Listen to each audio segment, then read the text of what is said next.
si Demon Knight dito na patayin si Zyda. Even yung moment kanina na nakita natin parang hinahabol si Zyda, bumalik pa siya, pinatay pa niya si Edward, muntik pang mamatay si Demon Knight, hindi lang naging sapat yung damage ng Soul Sever. Pero ang ganda kasi din nung naging storya nung game, hindi lang si Zyda yung nagmatter dito for TNC, it's the entirety of the squad. Imagine mo, si Demon Knight, okay, sige fine, mapagbibigyan siya na may shortcut sa may middle lane, pwedeng makasama yung Granger. Si Kusin sumama din eh. Sabi niya, hindi ako pwedeng hindi sumama dito.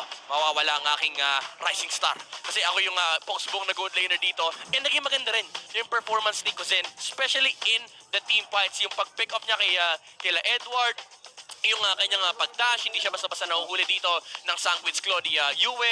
And of course, yung control din sa paggamit ng skill, hinihintay niya lumabas din yung ibang members dito ng Aurora mula doon sa shortcut bago niya gamitin yung Summon Force. And pinapatumba niya kagad yung mga papasok dito sa harapan ni Lancy. Kasi kailangan din talaga tanggalin ni Edward yung Netherrealm.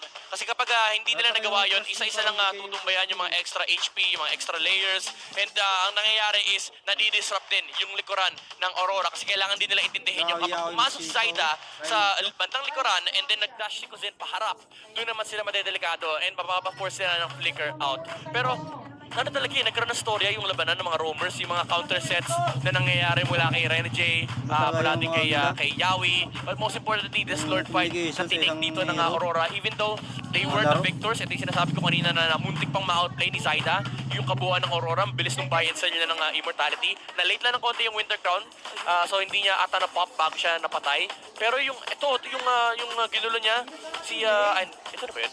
Ito na tayo yung ginulo